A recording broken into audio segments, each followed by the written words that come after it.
महात्मा फुलेंना जे पहिल्यापासून विरोधक मानतात, मनोवादी विचारसरणीच्या लोकांनी ती गहाळ झाली म्हणता येणार नाही. ह्या मनोवादी विचारसरणीच्या लोकांनी गहाळ गायब केली असेल आणि अशा मोठ्या महात्म्याची फाईल गहाळ करण्याने काय होणार आहे, परंतु काही जी विकृती वाईट असती.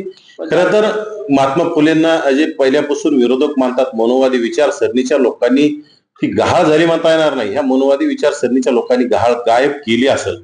कारण की महात्मा फुलेंचं चरित्र गेल्या अनेक वर्षापासून यांच्या डोळ्यात खुपण्याचं काम होत आहे, परंतु महात्मा फुलेंनी केलेलं कार्य असेल, महात्मा फुलेंचं जे योगदान असेल, हे यांनी फाईल गहाळ केल्याने कमी होणार नाही. आणि महात्मा फुले जे घराघरात मनामनात लोकांच्या हृदयामध्ये महात्मा फुलेंचं जे स्थान आहे ते कमी होणार नाही. कारण की महात्मा फुले हे भारतरत्न डॉक्टर बाबासाहेब आंबेडकरांनी त्यांना गुरु मानलं होतं. आणि अशा मोठ्या महात्म्याची फाईल गहाळ करण्याने काय होणार आहे, परंतु काही जी विकृती वाईट असती जाणीवपूर्वक मंत्रालयातून गहाळ केली. त्यासाठी माजी राज्याचे मुख्यमंत्री दोन्ही उपमुख्यमंत्र्याला कळकळीची विनंती की ती फाईल तुम्ही शोधण्यासाठी तपास यंत्रणा लावल्या पाहिजे. सीसीटीव्ही असतील, कुठल्या माध्यमातून ती फाईल शोधली पाहिजे आणि ज्या लोकांनी कोणी फाईल तिथून गहाळ केली अशा लोकांवर कठोर कारवाई केली पाहिजे. येणाऱ्या काळात सुद्धा असं कृत्य कुठल्याही महापुरुषांची फाईल गहाळ करण्याचं कुणाही हातात घेतलं नाही पाहिजे, कुणी असं कृत्य केलं नाही पाहिजे. तशा लोकांना कठोर शासन झालं पाहिजे. त्यासाठी मुख्यमंत्र्यांनी तात्काळ आदेश द्यावेत आणि फाईल शोधण्याचं काम करावं.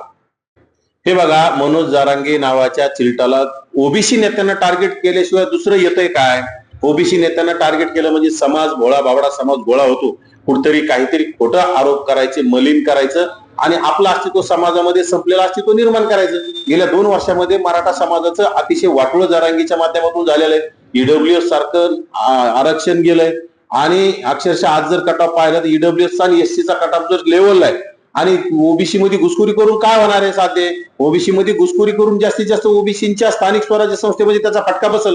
परंतु ओबीसी आता सक्षम आहे, ओबीसी जागा झाला, ओबीसीला कळायला लागलंय आपलं कोण परको कोण. येणाऱ्या काळात ओबीसीला मत देऊन सत्तेत जाण्याचं काम करील. परंतु जे शिक्षण आणि नोकरीमध्ये आरक्षण मिळतंय हे ईडब्ल्यूएस गेल्यामुळे मराठा समाजाचं मोठं नुकसान झालंय आणि ओबीसी मध्ये आल्यामुळे ओबीसीचा तोटा आहे, मराठ्याचा तोटा आहे. कारण की ओपनच्या तुलनेत ओबीसीचा कटअप आहे, त्यामुळं मराठा समाजाचं अतिशय नुकसान झालं. मराठा समाजाचे तरुण लिहायला लागले, कॉमेंट्स मधून बोलायला लागले आणि त्यामधून त्याला भीती वाटायली की आपल्याला कुठेतरी आता समाजातीलच लोक मारहाण करतील.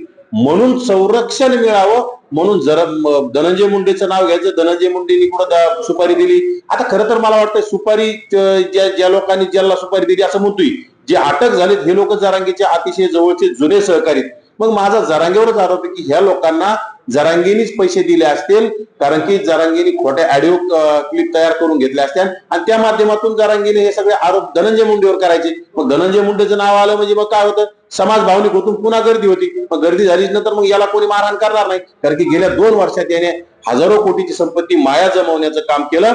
ते कुठेतरी आता विल्हेवाट लावायची व्यवस्थित बाजूला करण्यासाठी हे सगळं चाललेला प्रयत्न आणि विशेषतः याला संरक्षण पाहिजे. Z+ सुरक्षेची अपेक्षा याला, कारण की मराठा समाजाचे तरुण याला मारू शकतात. ओबीसी मध्ये कुठेही याला कोणाला मारण्याची इच्छा नाही, कोणी मारू शकत नाही. ओबीसी समाज असे रिकामे भिकारचोट धंदे जारांगी सारखे कोणी करत नाही.